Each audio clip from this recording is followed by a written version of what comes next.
computer. Wait, right, Joey boy. So, Mate. me and Joe have known each other for what, over 20 years, I suppose. Yeah, Since at least mate, I was yeah. 10. So, me and your brother are good mates, Tomo, and obviously known your mum and dad and brother Bill and sister for however long as well. For many years, yeah. Both live in Beckenham and in the local area. Joe Bateman's a bit of a face in Beckenham, so everyone will know who you are. So I guess we should just probably talk. You know, most people know my story by now, but maybe not yours. So I guess you know, let's talk about, you know, you're doing your fitness stuff at the minute. Just quickly, mate, before we go on, just want to say two things. Well done to yourself for doing this. I think it's fantastic. So congratulations, keep it up. Second thing is, I don't know if you saw yesterday on Instagram, Phil White made another move yesterday. He managed to get himself onto the sofa after 2 years. I think what the fella's doing is impeccable, mate. It's just inspirational, like everything he's gone through. We all go through bad times, but obviously these last 2 years for himself and that family it's been dreadful. So just want to say, keep up the good work, man. Keep going, and hopefully he keeps seeing improvements. Yeah, it's been, I mean, obviously a tough ride for Phil and obviously the family after what happened, but you know, to be able to carry on and make the progress that he's done, you've got to be strong-willed and have the support around you to get there. So up here he must be. Family are brilliant, and he's one hell of a competitive guy. What he's doing, so I thought, you know, you'd expect nothing less from him, would you? Really? No, absolutely. Like I say, from a mental perspective, it's just outrageous. Can you imagine that every day you've got to wake up with that battle? We all go through battles. It sounds like you've been through one yourself recently, or was for a while. I know I did. That's on another scale, isn't it? That's on another scale to what we've been through. So I just think it's amazing. I just think he's got deserves a round of applause from me, mate, and just keep up the hard work. And like I say, look forward to seeing where he is in another year's time. So that's it. All right, so, mate. Yeah, mate. I caught a bit of yours, as mate. Obviously, listen to some of yours. Like I know you said about talking about my story, but with yourself, mate. I mean, over the last sort of 3 or 4 years, I've sort of well documented mine on. I didn't speak about it for a very, very long time, and it was like a pressure cooker, really, and built up, and I just let it all out. It was just so nice letting it all out. But with you, mate, I never knew that there was any issues there. So, well, no, to be honest, mate, I'd look, you've known me for, you know, however long, and I've always kind of been the quiet one out of our group of mates, really, and the sensitive one. And I think when my dad died, I kind of changed that person into who I thought I needed to be or wanted to be, or, you know, whatever it was. And then I kind of just shut everything out and let everything build up inside, and didn't even know what was going on, really, until you don't, do you?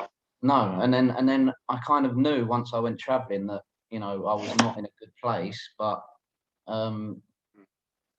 that what I, you know, like I said on my last video, what I kind of realized what I'd been going through and what I'd been dealing with, and how I'd been suppressing it for so long that, you know, I don't know whether you know, we'll find out more about your story in a bit, but like, I never gone to the doctors. I've never, you know, I went to counselling when I was 21 for, you know, I suppose 6 months. It helped, but didn't get to the bottom of anything, didn't get diagnosed with anything. So you kind of just carry on. You just carry on as dealing with whatever it is that you're suffering with until it gets too much, really. Yeah. Yeah, you're sort of. That's. I mean, the way it's not a bad thing, but growing up, I was always told that that's life. If you know what I mean, you sort of dust yourself down. And you got to get on with it. But I think on that note, I was told that from my parents and people around me, because that's what they was told. Yeah. No one's ever known any different, have they? Mental health was never a subject that was discussed or spoken about. So it was a matter of just dusting yourself down, like saying, and getting on with it. I've always had the perception of you you Batemans as, you know, strong characters, strong-willed people, you know, don't really take anything to heart, just get on with it, you know, that kind of, you know, rock solid, mate, the rock solid Batemans. And I think I'm probably not the only one that probably has that perception of you boys, really, because, you know, that's just truthfully on that note, from my perspective, not so much now, but going back through my childhood right up until probably when I was about 24, 25, I was probably the complete opposite to that. Everything was taken to heart. Maybe not show. I might maybe not have shown it initially, or when I was in a situation, but yeah, everything was getting stored up there, mate. Everything. You know what I mean? The littlest little comment was blowing up in my mind, and it was bugging me for days until the next little comment would come along, or something would happen that would take over from that previous comment or issue or whatever it may have been. See, I was the opposite then. I was the opposite of that. And if I would take everything to heart and probably, you know, back in the day, probably cry, you know, and then you get called the pussy, you get called the pussy and the, you know, man up and all that stuff. So you have both sides of it there, don't you? With what you're saying, you compressed it all, whereas I would just going, man, Tommy's bullying me, or you know what I mean? No surprise. And that's what it was. Or Dan or Ed just punched me and I cried. Or, you know, we used to do wrestling all the time. Shock horror, it was me who got hurt all the time. You know what I mean? And I'm not surprised the size of them boys. Yeah, exactly. So, you know, that's where there's the balance there of it, isn't it? Whether you can let it out and your mates and that are like, all fine, or you don't, and because you don't want to look like a pussy, or you don't want to feel like you're weak, or whatever you want to call it, you know. It was an embarrassment more than anything for me. I was more embarrassed. Like, in my mind, I used to think to myself, I was feeling dreadful, literally dreadful every single day. And I'm not trying to dress it up. It's just generally how I was feeling, because I was constantly suppressing all these feelings. And do you know what I mean? Not being able to talk about it. And every time I felt like I was on the brink of opening up and speaking to someone about it, I was like, I'd just get embarrassed, and I think I can't have that conversation with a fella. Like, men are meant to be, and I know, like, again, it's spoken about more now, but men are meant to be the ones that just get on with it. Do you know what I mean? I wasn't getting on with it, man. It was killing me. It was every single day of the week. As soon as I opened my eyes to the moment I closed my eyes at night, I was in it. Is the only way to say it. I was struggling with every single situation, every scenario that I'd walk into was a massive deal for me. And what I sort of explained to my mum and dad when I first started talking to them about it, it was like I was having role play in my mind constantly. Like, constantly, every situation I was going in, I was having to talk it through in my own mind, so that I felt safe to a degree. Do you know what I mean? I feel like just so I can play it out. What sort of feelings were you experiencing at that point then? Because I think going back, go on, sorry, mate. And well, I was going to just say, like, what was you feeling, and what was triggering? Is there anything that you've sort of realised triggered you? I don't think going into dark places or whatever it you know it was that you was going. Yeah, so starting from an earlier age, I think you're just dealt the cards you're dealt, aren't you? Do you know what I mean? You are what you are, unfortunately, and you've got to work with that. And I from a young age, I had no confidence, low self-esteem, was double positive. Like, fuck me, don't be wrong. I'm not saying there's still sensitive now to certain things, nowhere near what it was, but the slightest little comment would just blow. Like I say, I was so sensitive. I tried to pretend that I wasn't, but just the tiniest little thing would just blow up in my mind, and like I say, it's bugging me all day.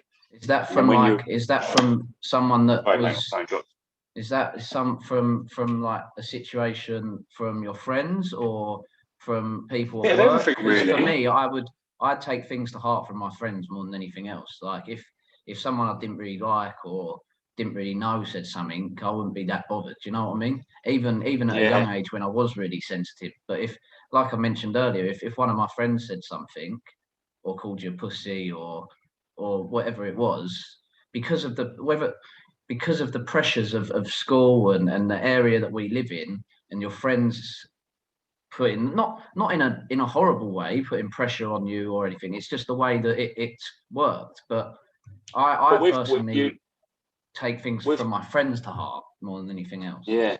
Yeah, and I agree. I mean, like, probably with me, it was my friends plus my brothers and my dad. But like I say, this isn't a pop at any of them at all, because realistically, all that was happening was boys being boys, if that makes sense. And all they was doing is it was just throwaway comments.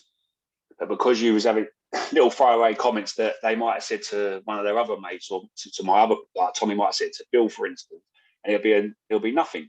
It will be but in my mind, a little throwaway comment from your mates, which is probably at the time was only a bit of banter. Well, it would always be that, wouldn't it? What you'd expect it to be that. It was a big deal for me. Like, I wasn't able to cope with it.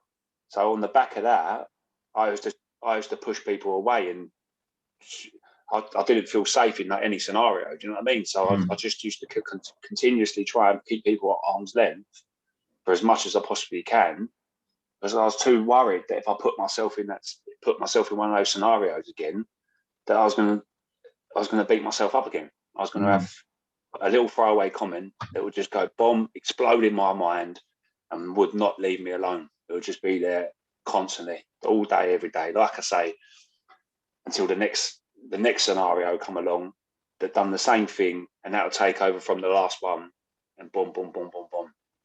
So it was just a knock-on effect, really. Yeah. Do you think? I mean, do you think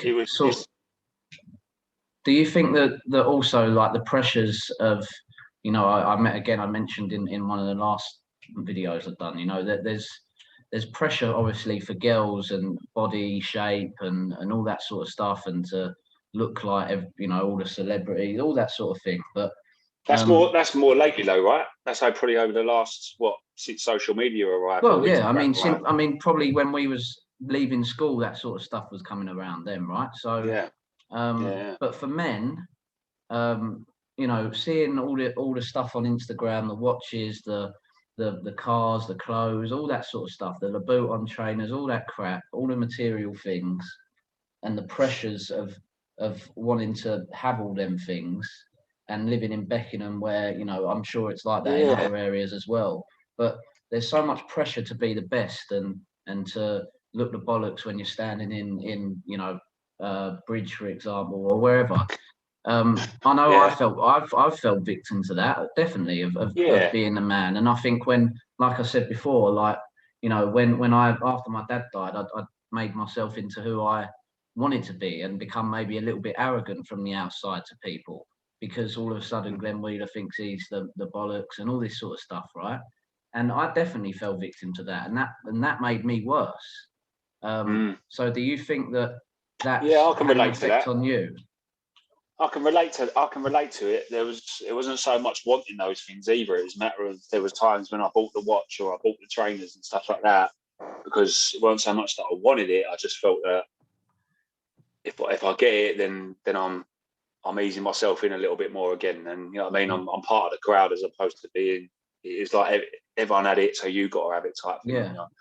And I think you're right. I think around this area, there is a lot of pressure. I think because it would be very incestuous and everybody knows everyone, there is people feel like they're under that pressure to fit in that little bit more, and have that smart car, have that whatever it may be, have that nice watch, have that nice clothes. But I think eventually through maturity and growing up, it is nice. It's still nice. It's still nice to have these nice things. If you work hard at something and you do well, you manage to put a bit of money aside, and you fancy treating yourself to something that's a little bit pricier. Then of course, well done. You've done well. There's nothing wrong with that, is there? There's nothing wrong with that at all. But when you're stressing yourself, or stretching yourself, sorry, I should say, and putting yourself under stress to do these things, to try and fit in, then that's probably where even more anxiety comes, and more stress comes on you, because you're trying to keep up with the Joneses, and you can't.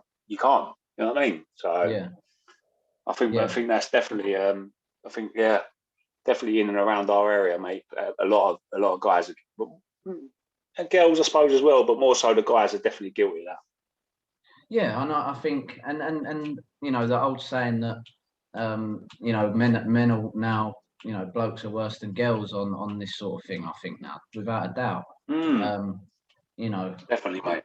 I don't know what it's like at home. I've been, you know, home and around it all for a while, and I don't plan on being involved in it like that, you know, anymore. But I just felt like even there's so much pressure in a home to just be a face and be the man and all that. And I just think, I just don't get why it's ended up like that, and why. And there's no wonder that people have got mental health issues when all of that shit's going on. You know, constantly trying to outdo yourself to a degree, trying to outdo yourself exactly. As well as doing that others. Yeah, and it's not always about, you know, we mentioned the material things and all that, but it's not. Sometimes it's just like competitiveness for what? I don't even know why. You don't. That's how lost people get in it, I think. Yeah, I agree. Like I said, I do agree. But on the flip side of that, everyone's different, aren't they? Yeah, I agree with you. I do differently, aren't they? Yeah, I do agree with you on. It's not necessary in my eyes. But then people might look at what we're doing now, for instance, or what I've been doing over the last sort of 6 weeks, 7 weeks, and really pushing the fitness, really pushing the mental health type stuff because I'm very passionate about it. They might look at me and go, "Give it a rest, mate."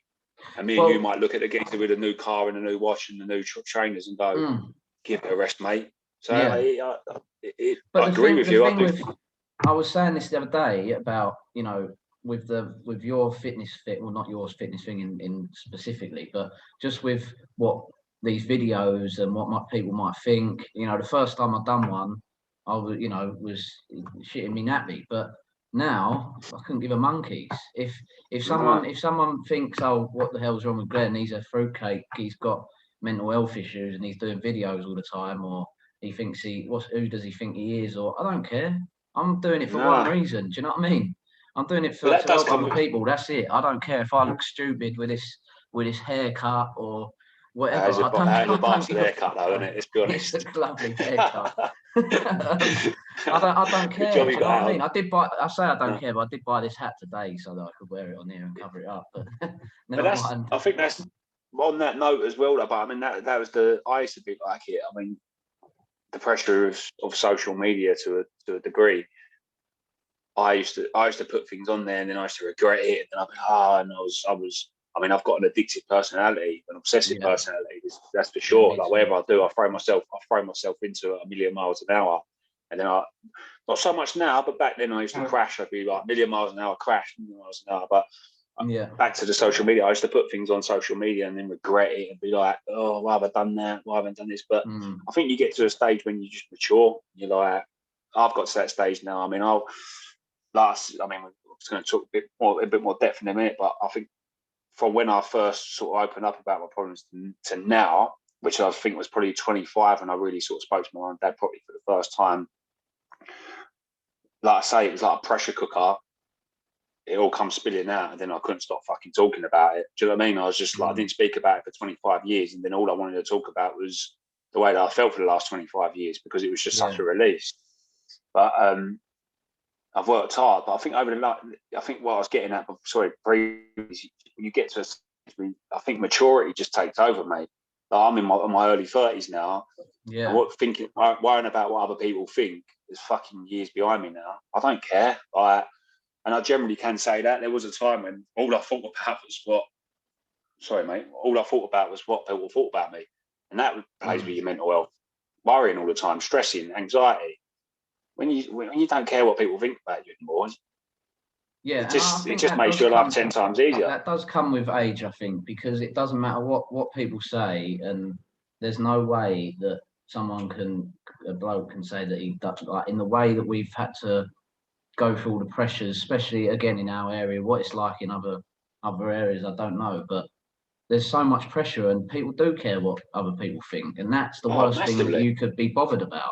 Like, that's going to play with your head before anything else. If you're worried about what other people think and what other people are doing, then you're going to screw yourself up in straight away. And I'm a sucker for that. Even now, I care, but only what my friends. Still now, yeah. Huh? Still now. Still not other people I don't really know. I don't care. But if for instance one of my friends was like, "Oh, Glenn, what you're doing there with this is, stupid," or I'd be bothered about it. But anyone else don't matter to me. But what I do suffer with is if my friends are getting mortgages, or if one of my friends, back in the day when one of my mates got a car, I got to have a car now.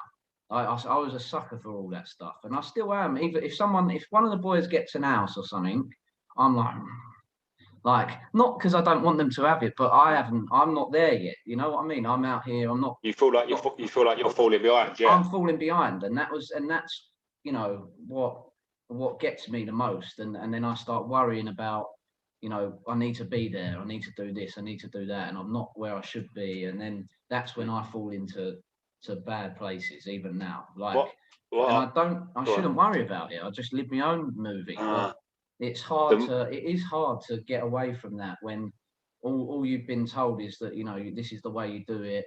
You get married. There's no right from wrong, mate. You do realise that. What's that? There's no right from wrong. No, there's no right and wrongs. But a lot of it's drilled into you that you should be getting a mortgage. You should be saving your money for this and that and whatever, and then having babies and getting married and whatnot. I've noticed it the last year and a half. I felt like I was going. Well, I did go backwards. I'm not going to lie. I went backwards for a few years because I was just lost. I didn't know what I wanted to do. But the less you stress about something, the easier things come your way. Do you know what I mean? Yeah. If you're putting that stress out there all the time, constantly, right, what's he got? What's she got? I should have this. Yeah. The likelihood is it's going to take even longer to get there. Relax, enjoy the moment, enjoy the fruits of what you have got at the minute. Then I put it on Instagram recently, practicing gratitude. Like, that's been a massive game changer for me. Like, rather than constantly worrying about what you haven't got, start worrying about what you have got and what you've done and what you're doing. Yeah, like every morning when you wake up. Every morning when you wake, I'll do it now. Every time I wake up, rather than going, fucking hell, another day, yeah, I'm like, fucking, let's have it. I've got this going on today. I've got that going on today. I'm seeing this person, that person, that person. Got a nice dinner with my mum and dad later. Seeing my sister and her 2 kids later. Just little, even if it's little things. I mean, like, you're lucky. There's many people out there that ain't got that. You know what I mean? So I think if you start focusing on the good in your life, a lot more than you focus on the negative. I've definitely done that over the last year or so. Definitely, and that's definitely helped me. I mean, the exercise stuff for me as well is just absolute key to my mental health and being in a good mood. I was going to ask you that. So you are exercising, yeah? So yeah. So I mean, last lockdown. So from March onwards, I just was stuck indoors here. We couldn't go out to the shop or anything. We were literally stuck indoors. So I was like, I can't let myself get into a bad place, because I knew what was going to come.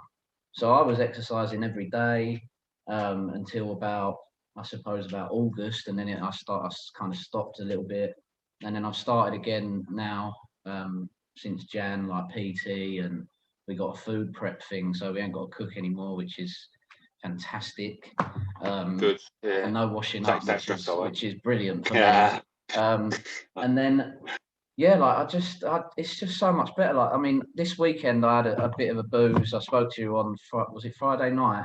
Yeah, so I had a bit of wine and stuff, so I was a bit lagging. But yesterday I woke up, and when you're a bit hungover and you think you could just lie there all day now and eat crap all day, and that's again another thing. It's just people say it's just a hangover, and it is, but actually that's where I can end up in an awful place then. So I got up about 9 and went, right, we're going out. I can't sit here. I'm not allowing it. I did a bit of an experiment to see if I could, get up and get on with it. Get on with it, and not let the hangover get the better of me, and then my brain and mind get the better of me. And to be fair, it was all right. And this morning, this morning I got up and then went to the mall and then come back and I've done a half-hour run on the To the mall? What are you American now, mate? Yeah. Yeah. To the mall. What? The mall? Yeah. Sorry. Yeah. Yeah. I went to the mall. Went to the. Yeah. No, I'm what with do you you, even mate. call it? What do you call the glaze? What would you call the glaze? Shopping centre, I suppose. You know. The what? The shopping centre. Yeah. The shopping centre. Yeah. No, I agree with you, mate. The book, like, I've come away from it big time because the booze. Again, that's another thing around here. Like, it's heavy, isn't it? Well, yeah. I mean, growing up, we've been very fortunate living on Beckenham High Street. There's so much to do, isn't there? And you're out every weekend. You're seeing people that you went to school with. It's all loaded up. But yeah, realistically, mate, them every nights out on a Saturday, Beckenham, Barascas, Bridge Bar. Don't be wrong. I had some fucking blinders. I loved it. Don't get me wrong.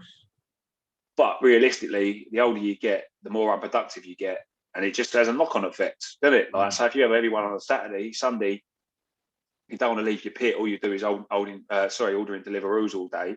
Yeah. Monday, you don't want to exercise. Tuesday, you don't want to exercise. You lost 2 days at work. You ain't performed that you probably wanted the way you wanted to. So I was working in sales. So probably ain't going to see the dough that I was going to see that at the end of the month. A little bit more stress. Do you know what I mean? And then before you know it, it's Thursday again. Everyone's at it.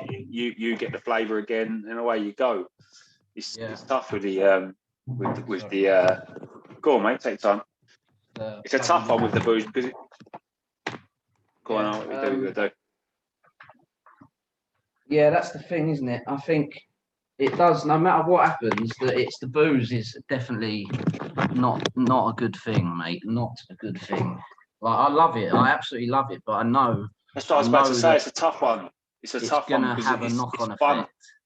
It's fun. Do you know what I mean? It's where realistically we're living in this rat race, aren't we? Everyone's grafting Monday to Friday. Everyone's, like you said, you've got the pressure of trying to get the mortgage, you've got the pressure of trying to get the car. So you've got to graft. Comes the weekend, you want to let your hair down. You want to have a few beers and you want to have that giggle with your mates. But it's like balancing the two. It's like you have that 6-7 hours of good fun or whatever it might lead to, and then you're fucked for a week. So it's like, but it's a tricky one. It really is a tricky one. I've been battling with that for the last 6-7 years really. Yeah. So, like, saying I ain't gonna drink, having 3 months not boozing, then I fall off the wagon again. Then I'm out for 3 or 4 weekends. Then I'm back on it. It's a tough one. It is a real tough one. But there's no two ways about it. When you're not boozing, I ain't drunk since Boxing Day from Tommy's 30th, and I feel fucking brilliant. I'm training every day, training other people. It's no secret potion, man. Like, if you look after your body, you put the right stuff in your body, you train, you exercise, you get the right endorphins, you're gonna feel good. You're gonna feel tip-top. You know what I mean? So it is. I think round here, like you say, touching on the Beckenham, that is the boozing is a thing, isn't it? It's heavy. Yeah, it is, and it's hard to get out. It's hard trying to pull yourself away from it at times, isn't it? Yeah, I think that is definitely. I mean, I don't drink anywhere near what I used to, but even then, like one night out, unless I exercise or get out and keep busy and keep moving. Keep on moving, fella. Keep on moving. Got to keep moving. I end up a miserable git, mate, and that's not that. I'm like that on a normal day, so you can imagine what I'm like if I'm hungover. So it's a gate, mate. For me, going back to, I mean, the exercise it's changed my life, man. It really has. I know it sounds a bit drastic, but it really has. It's just installed a work ethic in me that I've never had. It's just by setting little goals with it as well. Training is just, like I say, I was never very athletic. I was never, like, compared to my two brothers, for instance. Probably coming back to my child as well, that was probably something that probably played on my mind a lot more than I realised. Billy and Tom have mustered everything they've done. I wasn't particularly, do you know what I mean? I was average Joe. Excuse the pun, but I was okay. I was just okay at everything I'd done, and them two were red hot, really. Good footballers, good rugby, stuff like that. But with the going back to the exercise, that's what, when I went to a counsellor for the very first time, and spoke to them. They said there's obviously therapy, talking to people, medication, which I was on for 7 and 8 years, which I probably regret looking back on it now because it took me forever to get off of it. Yeah. Best advice I was given was exercise. Start looking after your body, man, because it just gives you those. I can't explain it. I've just gone from one, set myself little goals with it. I've had a couple of fights with the boxing. That was something that I would enjoy and got into. Just like I've just gone from one little goals that just take me to a point where I've become obsessed with it, and I just feel done things with it. Like even if they are just a couple of white collar fights, like I never would have dreamed that I would have done those things. You know what I mean? So anyone, from my advice to anyone that is, right, got to get out and train. You got to get out and exercise. It does so much for you. I think it does. It doesn't matter. I said to the guy that's training me that, he said have a day off a couple of days ago because, I was shattered. But I couldn't not go for a run and do that because I just know I'm going to be in a bad mood if I don't. Do you know what I experienced that this week, mate? Must do that. Yeah. I think I've been training like heavily. Like I said to you earlier, I just got to the call. I'm all or nothing. So like I was going 100 miles an hour doing my own training. I run that half marathon, for the field. And I was out doing sprints as well as training everybody else. Yeah. I just hit a wall. My whole body was hurting me, everything, like literally right from my feet up to my shoulders. And I hate resting, but I was like, I have to have 2 or 3 days here. But I needed it. My body needed it. But as a result of that, I had 2 or 3 days when I was battling upstairs. Do you know what I mean? Battling, I felt negative, and all that positivity that I was carrying for 6-7 weeks.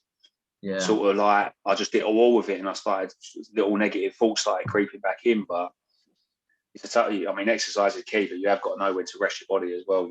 Yeah, no, definitely, and I think, but then even you can still go for a walk and not strain yourself too much because that fresh air and just getting your legs moving a little bit is going to help.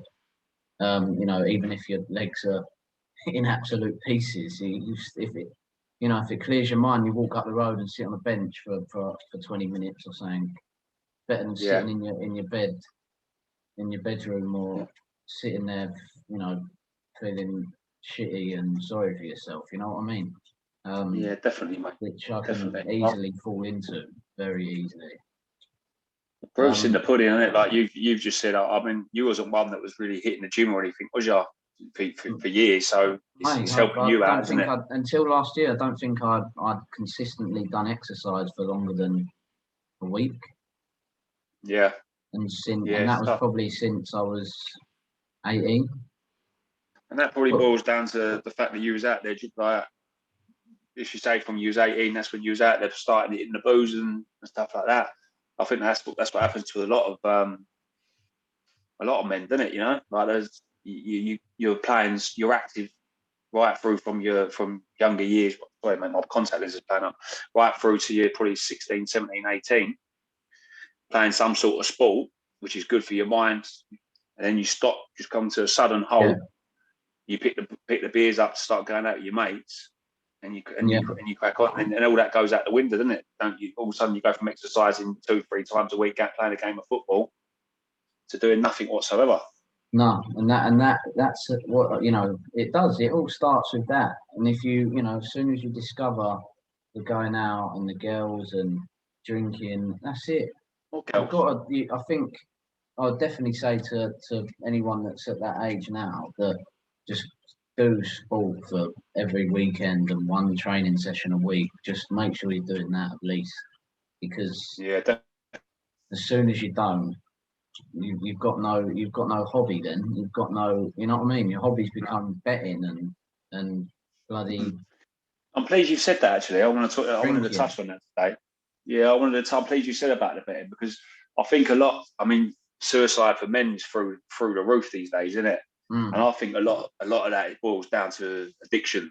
To be quite honest with you, if you could probably, without naming names, but you could probably count on your hands 10, 8, 9, 10 people got some form of, mainly men. You don't really see it with women as much, but they've got some form of addiction. You know what I mean? Whether it be drink, whether it be drugs, whether it be gambling, I don't know, women, whatever it may be.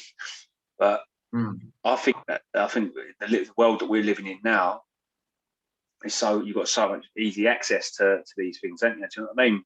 Well, yeah, and I think, and for me, I've seen it like with my dad firsthand that he was, you know, an addictive gambler, and it caused issues with, you know, with my mum, more than one occasion, because of that. And I'm definitely, you know, I've got an addictive personality, as you mentioned earlier as well, and I've definitely, you know, spunk money up the wall betting on William Hill or whatever it is, definitely. And I just think, like I spoke to a guy the other day, and he was saying, you know, we were saying once you're in a bad place, it's them things that become your go to drink, gambling, and drugs, I suppose. And that's where and because it's a quick release. Do you know what I mean? Yeah, It's just whether like or not you win or if you win or lose, it's the first thing. Yeah, like you say, of doing take it. that And first obviously drink. with You take that gambling, first. you lose even more, don't you? Yeah, like touch wood. That's for me. That's never been an issue. But I can't imagine what that would be like. I know many men that just can't stop.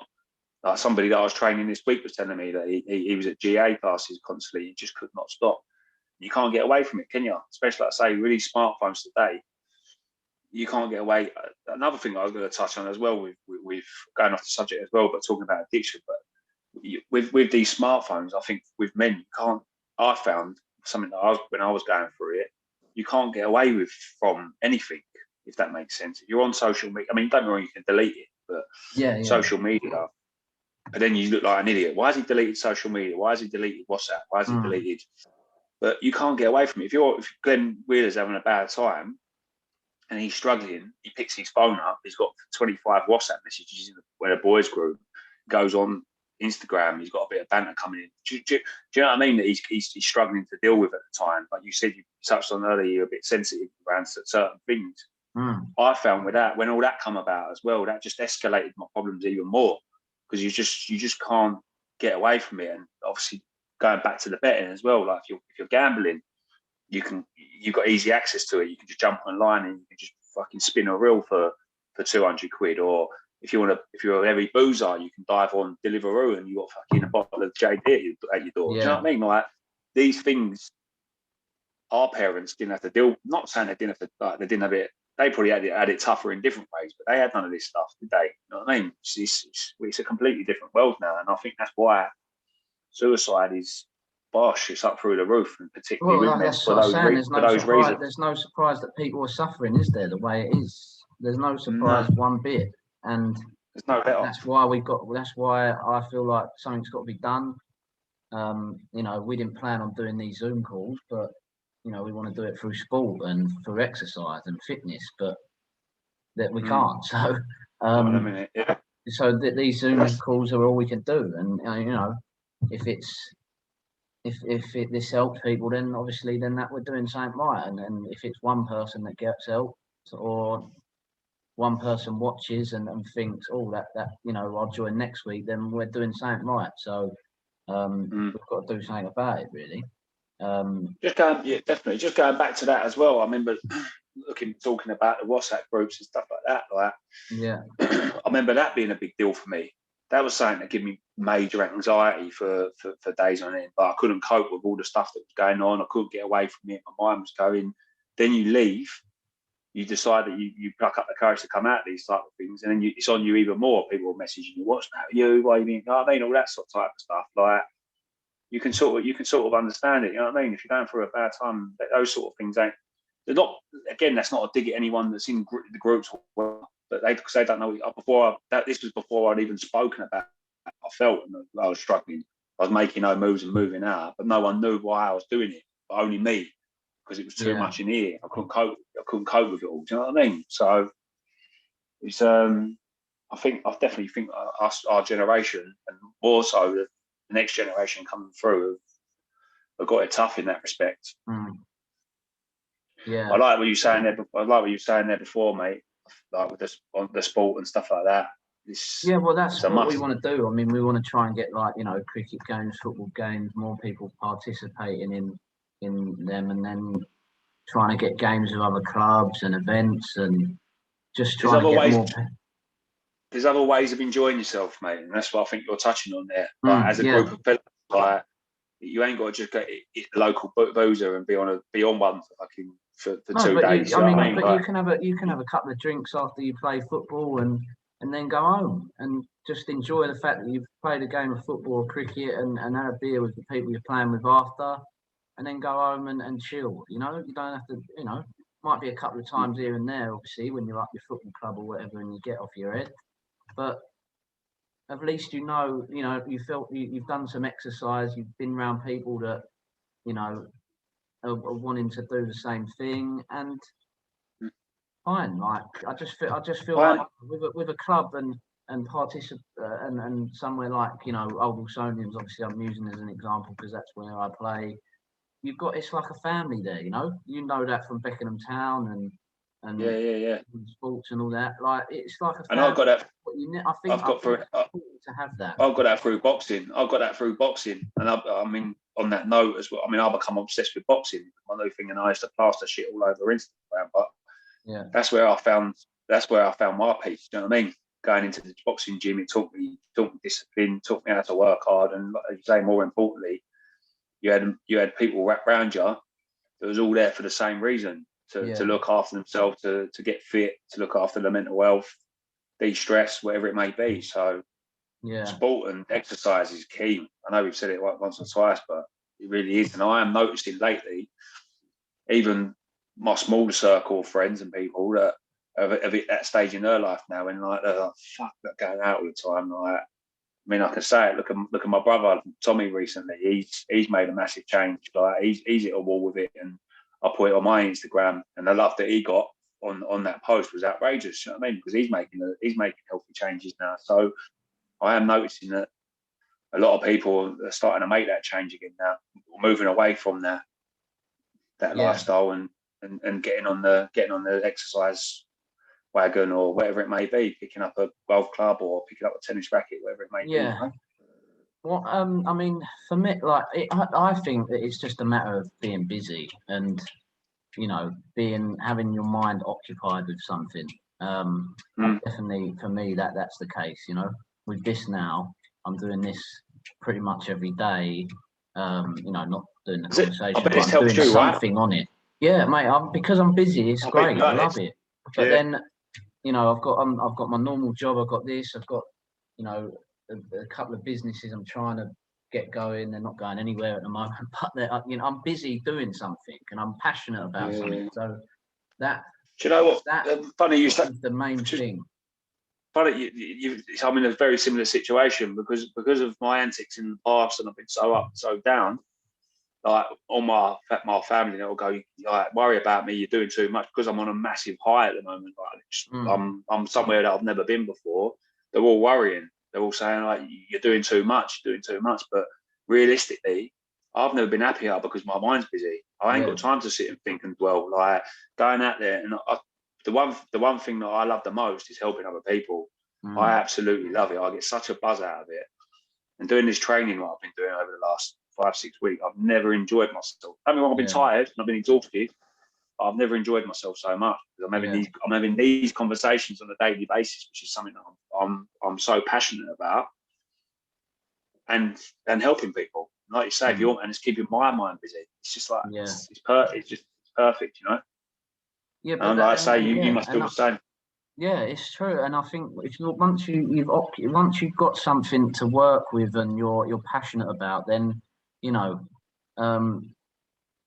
things are brighter and things come your way and things go how you want them to go, as well as not wanting things too much, but just doing enough so that you can keep going. Because I want the world and everything in it. Like if I've got I want this to be the best mental health charity that's ever been, and everyone in Beckenham in 5 years' time to not ever suffer with mental health again. But that's not going to happen. Is it? I want I want it to really be the best. It's good that you're striving for that, mate. You got to strive for better. You know what I mean? Nobody's perfect. But I also get to a point where I go, boom, it's not how I wanted it to be, and then I can crash. But I just, you know, you've got to take things steady. That's the setback. Listen, that's the setback, mate. Everyone gets setbacks in life. Everybody gets it. I constantly watch these. I might sound like a bore, but motivational videos on YouTube. Conor McGregor, Denzel Washington, whoever it may be, The Rock. I'm listening to all their stuff, and they've all had setbacks. They didn't get to the top immediately. They had to go second. And I can only talk from the last 7 years. Like I'll be on one, boom, setback. On one, setback. They're gonna come. You're not perfect. You're a human. Everyone's nobody's perfect. You just you do your best and constantly strive for better. And if you're always in that mindset, then you're always going to get a little bit more out of you or whatever you're trying to achieve on each time, aren't you? Yeah, that's it. I was also thinking, or I was trying to write, you know, we set up a little WordPress account, and I was trying to write something up the other day about, you know, you just touched on it earlier about, you know, when you weren't exercising and you sat upstairs or whatever and you was feeling shit or stuck in your own head and also stuck in your bed, stuck in your head, not wanting to move. No, you know what I mean, not want to see anyone. I was also thinking, like, you know, sometimes if your body's telling you that you're tired and you need to you know, you need to have a downtime. You don't want to see anyone, and you feel like you need to be on your own, be with your own thoughts, and be in not a dark place, but be in a place where you feel a bit negative, and you know you just want to lie around. And sometimes I feel like you need to do that, and I think for me, once in a blue moon. Yeah, so like even you know, so Amy works on Sunday to Thursday. I work Monday to Friday, like at home. So Sunday, I normally just sit around, don't do a lot really. Even if I haven't had a drink, I just like to just sit and relax. Do not much really. Like try and do some exercise. But actually, I feel like if your mind's telling you need to be negative for a day, that's also okay. Do you know what I mean? Yeah. Before I would go, no, I can't do this. I need to be. Why aren't I happy all the time? Why aren't I, you know?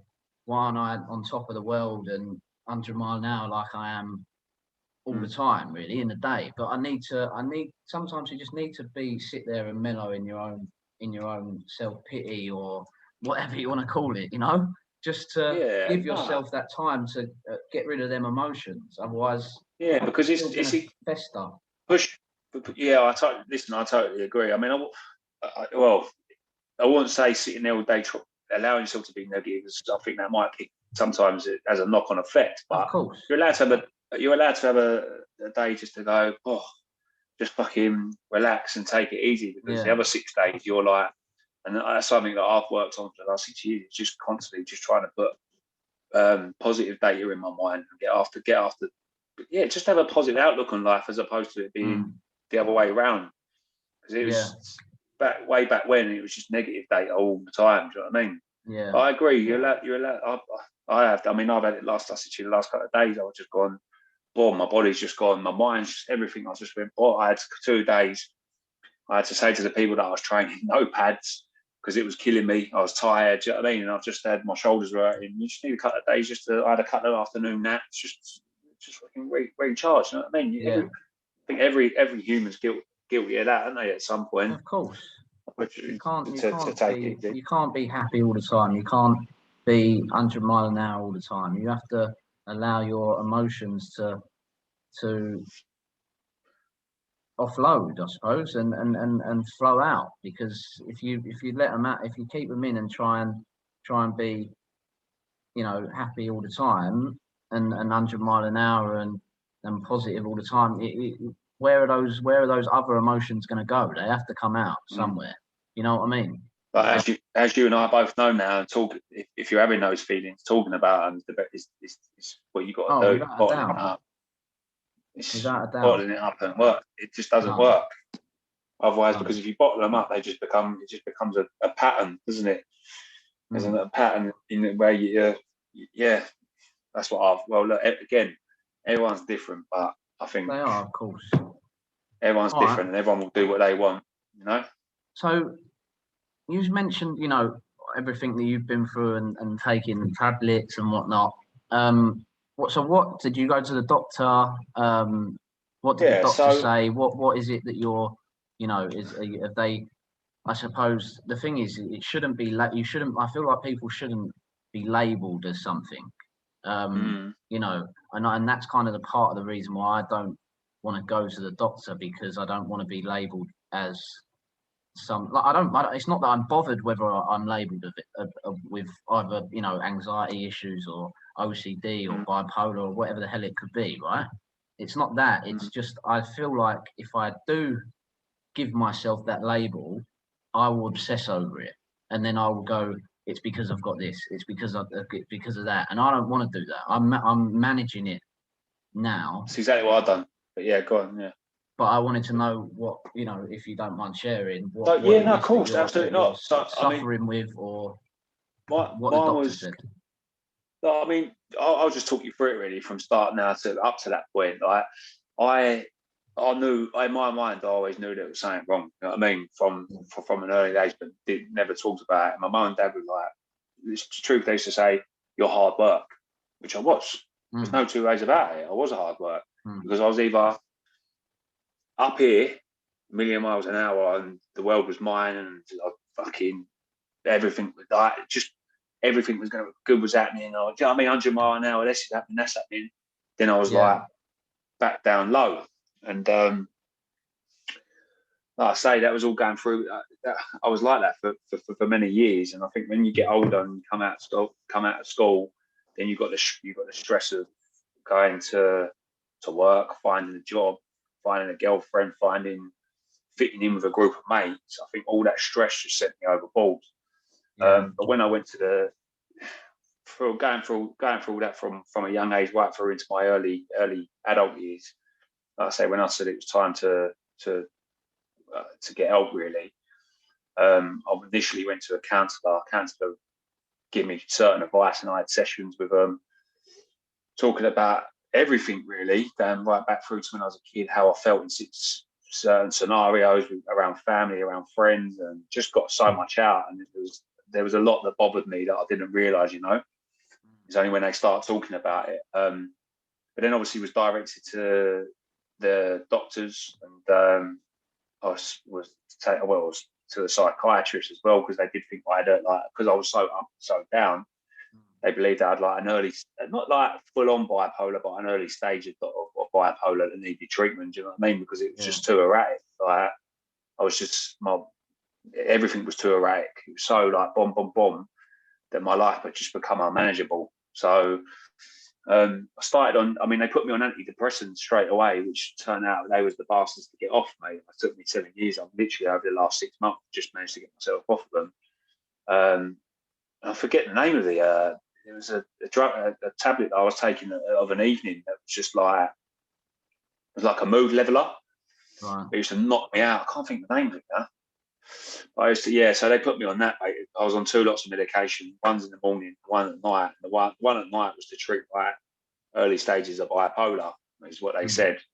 And I was on that for 4 or 5 years. And to be quite honest with you, it did work initially. It did calm me down. I was sleeping better. It was knocking me out of the evening, and something did change. Yeah, it did help. Do you know what I mean? But it comes to that stage when there was massive improvements. Like from my perspective, I was starting to get on with my daily routines a lot better. I was exercising. I was mingling again with people and getting out, doing things. Don't get me wrong, along the way, still making mistakes and being human error. Putting myself in scenarios that I shouldn't have done. Do you know what I mean? Yeah. Do you think that, you know, you said I know you was in recruitment and sales jobs. Do you think that might have not helped your situation? Because I feel like for me, you know, people say to me, you should do sales, you'd be great at that. But I know that I'm like you, I'm up and down so much. If I was doing that, I suppose the worry and that would not help. I suppose it didn't help at times, mate, if I'm honest with you, because if you're going in and you're on a downer, how the fuck are you going to get the best out of yourself? No. It just isn't possible. But if you go into I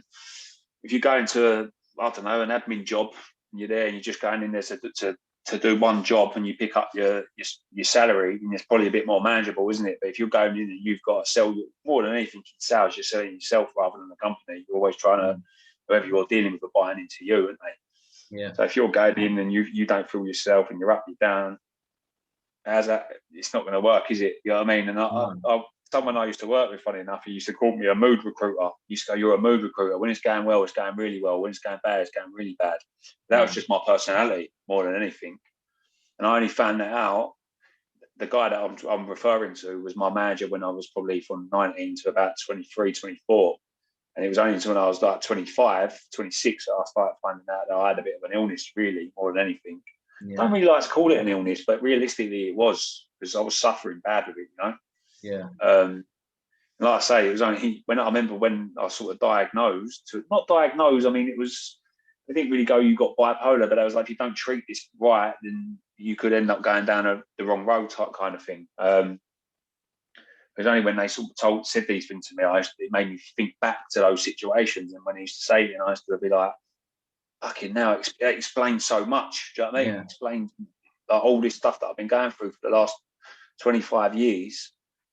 Like, I now know that it's okay, that it is a problem. And it is a problem. Like, there's no way of dressing up or dressing it down. It's a problem and I need to get on top of it. And if I don't, then truth is, mate, I mean, I could have been 12 foot under now. Do you know what I mean? Yeah. There's no point in dressing that up either. The way that I was feeling on a daily basis, I just did not want to be here. I'd rather have, I mean, I used to live with Robbie Lawler. Like, we lived together for 5 years, and there was days when he must have probably thought, what the fuck is going on with him? Like, I should just lock myself away in my room, didn't want to leave.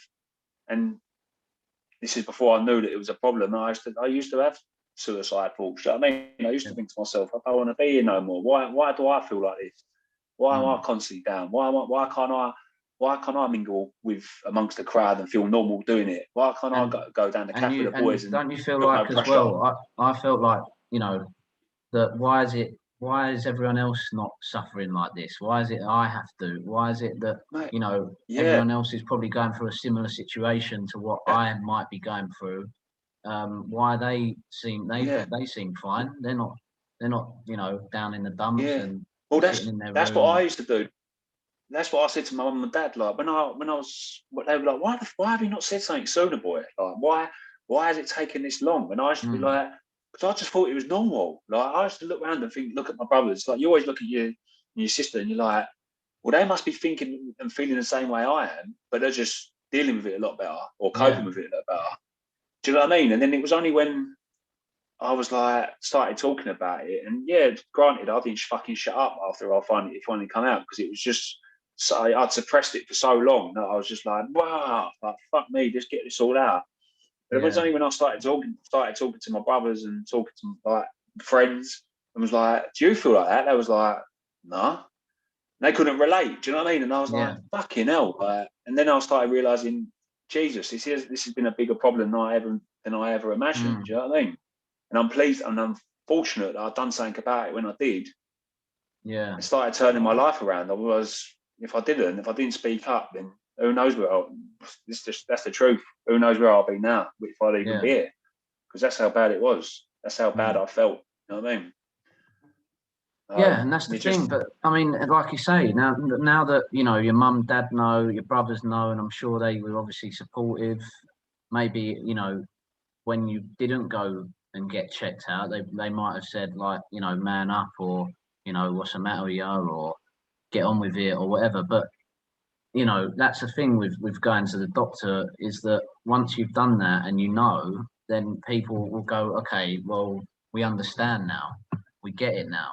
But actually, what we're trying to do is, you know, I'm not saying you shouldn't go to the doctor, you should, but actually being able to talk about it can help and mean you might not have to.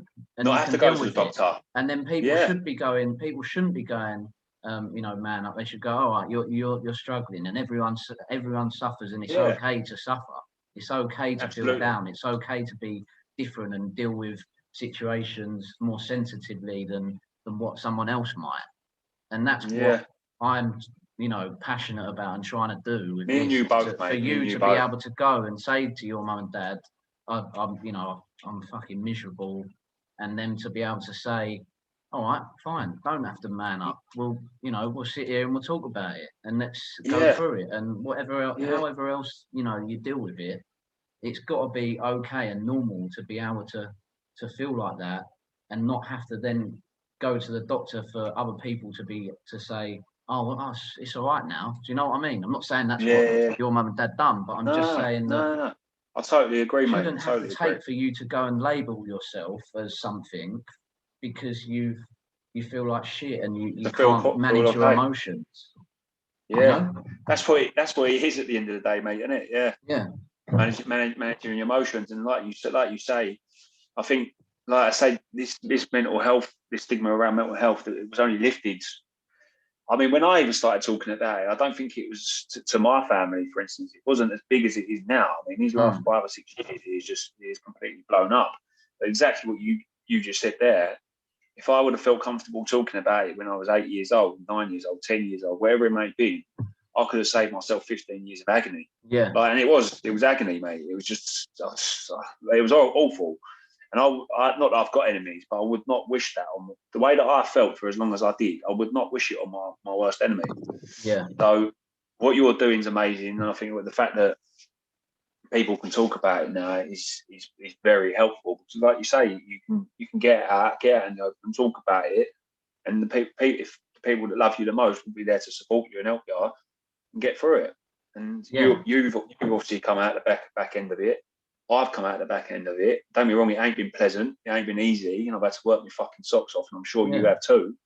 But if you stick with something and you persist with something, you change your behaviour and you change your thought process, then it'll work. Yeah, but I also think people are wired differently, and if you do suffer with these things, you can. I'm not saying it's not curable, and you can manage it, but it's so easy to slip back into them places again. I feel like with this sort of thing and the talking about it, you can manage that. And if people are aware of it and people are savvy to, the triggers and the signs of someone that might be suffering, then it can be helped and it can be managed. And any decent human, if they're your friends, your family, they won't push. If they then find out about your problems and how you feel, they won't push the wrong buttons. Yeah. Or they shouldn't push the wrong buttons. And if they do, then they can get fucked up. They can fuck right off. Do you know what I mean? Because they shouldn't be pushing those buttons that are going to make you feel shit. Yeah. No one wants to feel shit. They want, like, if the boot was on the other foot and you know how to push their buttons in the right way, then they won't like it. So again, on that subject, you find out who your mates are, you find out who your family are when it all comes out, and when you've got to deal with the fucking problem head on. Do you know what I mean? Yeah. And you know that it is. I put something on Instagram the other day about there was a quote, and I put the vetting process. That's what part of this has been for me. Like vetting what's right and what's wrong, who's right, who's wrong, what works, what doesn't work. Yeah, that's what you got to go. You've got to go through that period. I think every human, whether you're suffering or you're not, goes through that. But more so, people that are not feeling great about themselves, you need to find out what works and what doesn't. Yeah, for me and you, talking about it, helping others, fitness, all these things work clearly. Yeah. Well, mate, I'm proud of you for coming on and talking to me, and everything that you've done to get yourself in a good place. Likewise, mate. I'm proud of you too, mate. Thanks, mate. I'm glad that you come on, and we've been on for an hour and a bit now, so got a lot of video editing to do. I don't know if you're any good at that, but but look out, listen, I don't know, time flies when you're enjoying yourself, and I know it sounds silly, but I'm so passionate about this stuff, and I want you to put this on when you put the clip. I'm so passionate about it. I will, mate, definitely. And if you want to do any, hour's flown. Yeah, it goes quick, doesn't it? When you're getting it all out and you're enjoying talking to someone about it. I was thoroughly looking forward to this call, and I've enjoyed it even more than I thought I was going to do. So thank you very much, mate. I'm glad. I appreciate it. If you want to, I don't know if you want to get on board with what we're doing or whatever, but obviously we do the call every Sunday. But I'm hoping and I'm expecting there to be too many on one call really at some point. So I'll jump on today. What is it? 3 o'clock today, isn't it? Stuff. Yeah. Well, I'll discuss it all with you on there, but yeah, we want as many people getting involved as we can and spreading it as far and wide as possible. And I think, you know, a few of my lot are looking to do some runs and some fundraising and stuff. So I'm all for it, mate. I'm all for it. if you're Whatever on I it, can do mate, to help. we'll Yeah, let you whatever I know. can do to help you, just let me know, mate, and I'm there. I'll help you. Yeah. All right, mate. Well, thanks again. All right, mate. No And I'll worries. see you at 3, yeah? See you then, mate. Have a blind See you later, up. brother. Love you, Take mate. care. Take Bye. care. Bye-bye.